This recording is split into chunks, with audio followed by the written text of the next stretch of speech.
The ceremony, held at the Commission's office, brought together esteemed guests, including the Deputy Minister of Local Government, Decentralization and Rural Development, Honorable Vincent Eko Asifua Esquire. In his keynote address, Honorable Asifua reflected on the resilience and strength of the Rwandan people, highlighting the importance of unity and reconciliation in the face of adversity. This day stands as a testament to the resilience, courage, and the unyielding spirit of the Rwandan people who have triumphed over adversity and emerged as beacons of hope and inspiration for the world. On this important day, we pay tribute to the heroes and heroines who fought valiantly for the liberation of Rwanda. Those who laid down their lives in the pursuit of freedom and justice and dignity. Their legacy is a beacon that guides us in our shared quest for a world where peace reigns supreme and where the promise of a better tomorrow shines brightly for all. Today, we also recognize the invaluable contributions of His Excellency Paul Kagame, whose dedication and visionary leadership have seen Rwanda's economic and social transformation. Our cooperation dates back several decades and reached a crescendo in 1994 when the Ghanaian contingent under the United Nations Assistance Mission for Rwanda, against the orders of the UN, stayed in Rwanda and helped save several lives. This act of support has become the cornerstone of our enduring friendship, characterized by mutual respect and support, and it is gratifying to know that we have enhanced and further extended our relationship to cover areas such as trade and business, education, tourism, and security. I am glad to announce that Ghana, in opening its High Commission with residence in Kigali, and in this regard, His Excellency the President of the Republic and the Commander-in-Chief of the Ghana Armed Forces, His Excellency Nana Addo Dankwa Akufo-Addo, has commissioned His Excellency Ernest Ampofo as Ghana's first High Commissioner to Rwanda.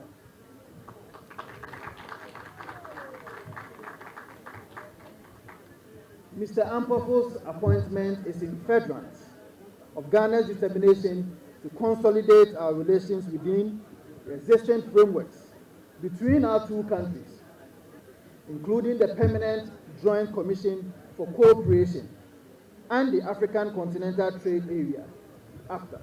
The event was marked to remember the progress made since the dark days of the genocide and a testament to the power of the hope and determination. The High Commissioner of Rwanda, Her Excellency Rosemary Mbabazi, shared insight into the country's journey towards healing, reconstruction, and growth, inspiring all to strive for a brighter future. When we are talking about Kwibuka, Kwibuka means to remember, and we are remembering our people who perished in 1994 genocide against Tutsi. After 100 days, we had to be liberated, and that is Kwibohora. That's what it means in Kinyarwanda.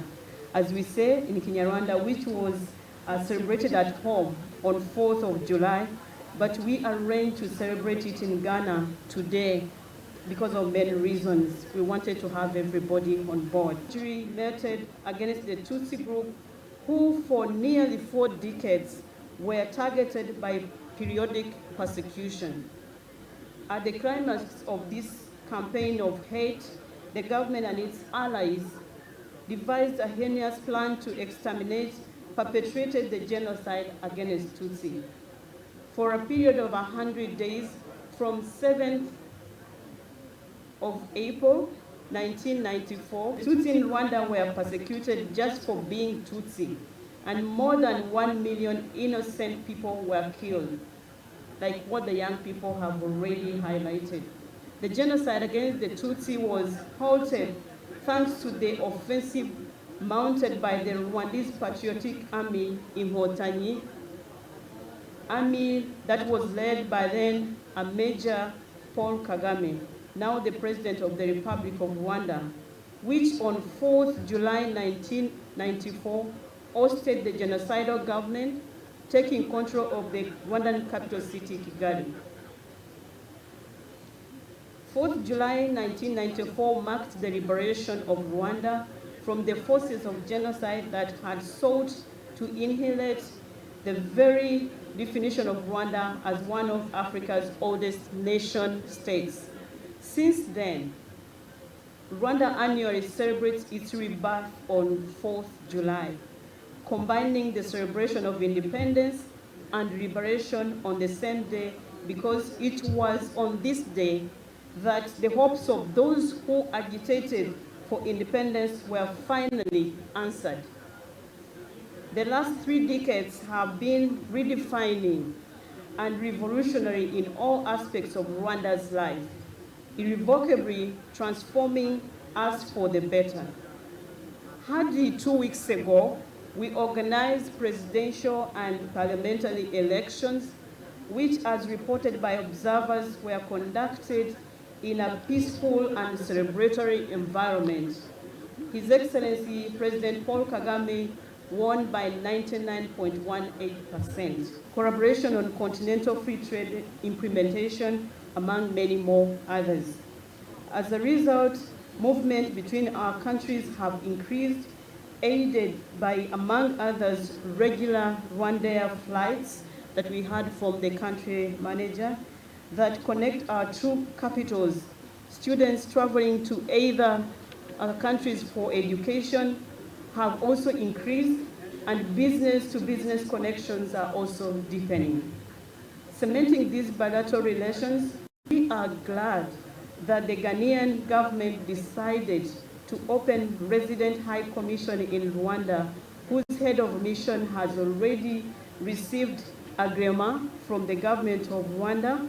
With such strong diplomatic presence in each of our capitals, I have no doubt that our cooperation can only surge to new heights. We want to applaud the government of Ghana for opening the High Commission in Kigali.